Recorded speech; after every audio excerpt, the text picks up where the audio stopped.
Now same critical path method example by using Primavera P6 Professional software, so that we can get better standing and we can also simulate the same problem in Primavera P6 Professional software. So now here I am opening Primavera P6 Professional software. I am entering my password.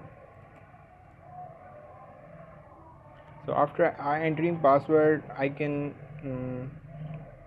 see this window will appear. When you will open, this window will appear, and I am going to enterprise project structure. Before any projects you want to start, any problem, anything you want to start in Primavera P6, you have to go to enterprise project structure, so that you can initiate any project. So all things comes under the EPS, enterprise project structure. Enterprise means complex, any type. So here I'm entering the first, for example, PT professional training. Okay, so here I have entered, and responsible manager I have assigned Munawar. You can also change whatsoever you like, your name, your person, your CEO, etc. So for the responsible manager, you have to go to OBS. In the OBS, there is an organizational breakdown structure. You can change your name, etc. Here I am entering CEO Munawar, like here, and you can assign as many as you like. So now I am going to in the PT professional training. So here is a main heading or main title of the whole structure that is going under that company. For example, there is a desk on company or any company, so all the projects will come under, so that's why that's the main title. So here I am initiating the new project. For example, here a new project, create a new project, select an EPS, from which EPS you are going to. So that's why only one EPS, so I will select that. Next, the project ID, I will provide the project ID like CPM and critical path method example. Okay, now next, what is the project plan start date, and you can enter here whatsoever you want, and you can also change at any time. The project definitely start at 8 a.m. 8 a.m. in the morning. Okay, next, responsible manager, definitely the person you want to assign that project. So here I have assigned to CEO Munawar. Next, standard type, definitely all things. Next, congratulations.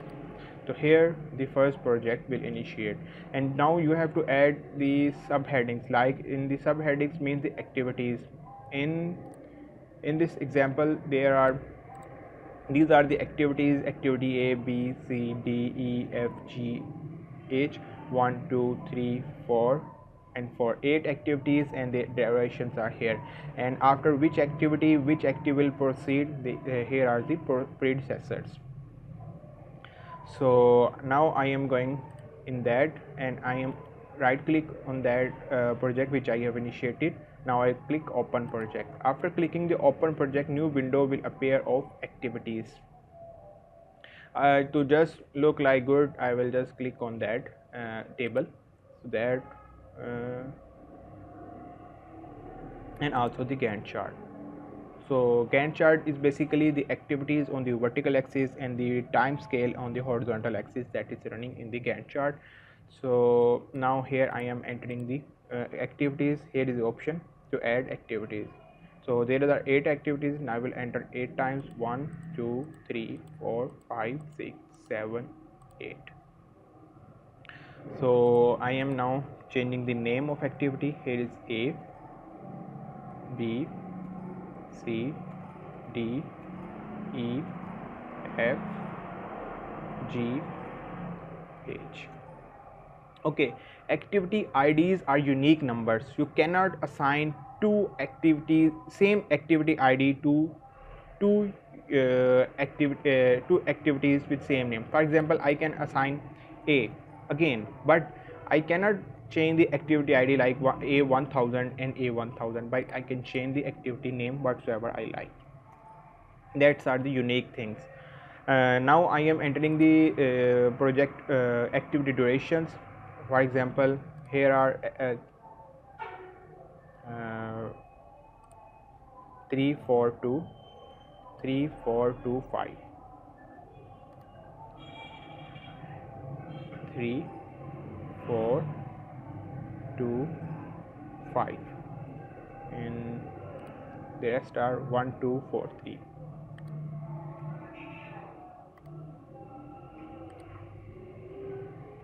1 2 4 3.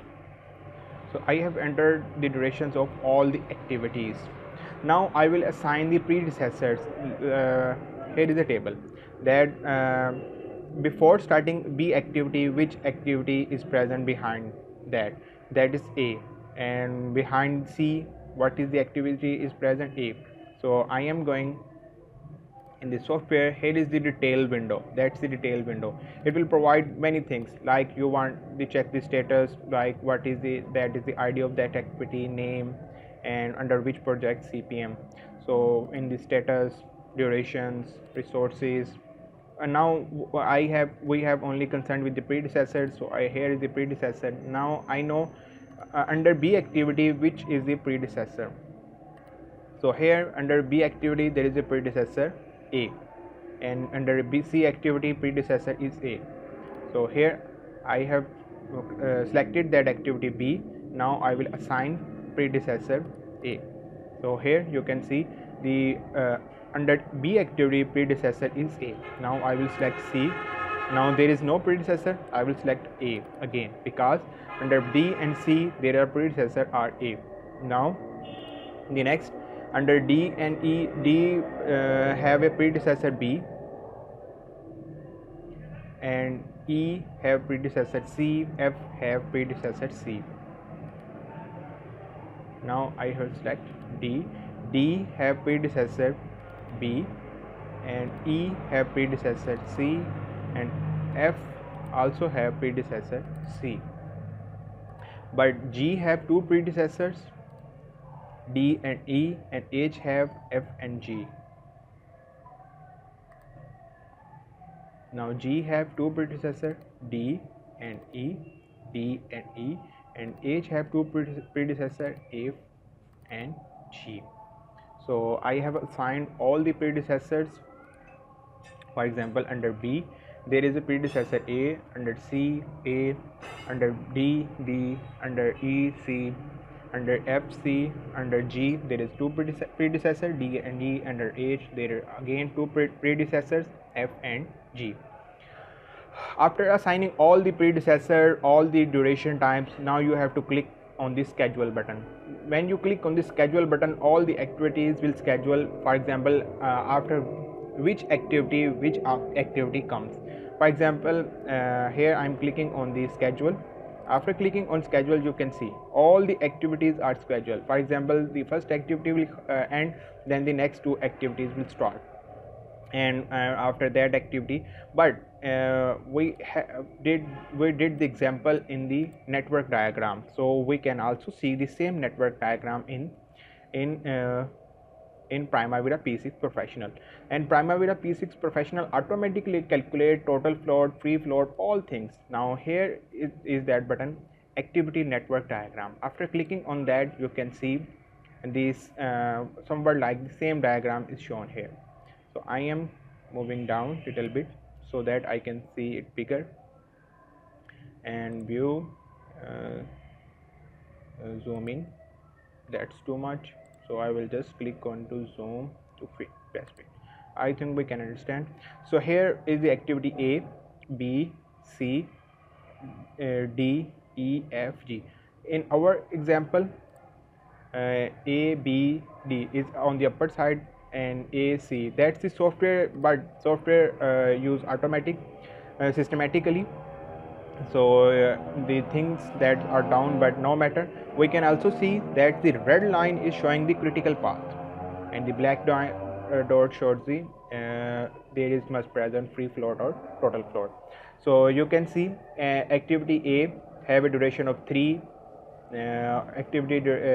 for example, any activity E have a duration of 1 day. So we can see activity E duration have 1 day, and total float and free float are 6. So we can also see E activity, here is an E activity, total duration is 1, and total float is 6 and free float is 6. And we can also change that layout of the network diagram as I wish and as I like. Activity network options, there are many different options. There you can see styles. So for example, in that box I have entered the activity ID, baseline project duration. For example, you can see activity A has a duration 3 days, early start, early finish. In the manual example we moves in days, we do not know from which date to which date, but in software it moves systematically, so it definitely tells the days. For example, 19 May to 21 May, its start date, its finish date, and again its late start, its late finish date. And here is the activity name, you can see A, and total float. In the A activity there is no total float, but in any other activities there are some total floats and free float. But you can add and many things as you like. For example, I am clicking on the box template. When I click on the box template, there are, for example, at the activity ID option, you can enter many things as you wish, as you like. There are many things, so I like the way that look like. So now I am clicking OK. I am satisfied with that. I have no issue with that. Okay, so I hope you understand that software gives the more accurate and the more systematic systematic look, so that we can understand things in real way. So that's all. Thank you very much. Allah Hafiz.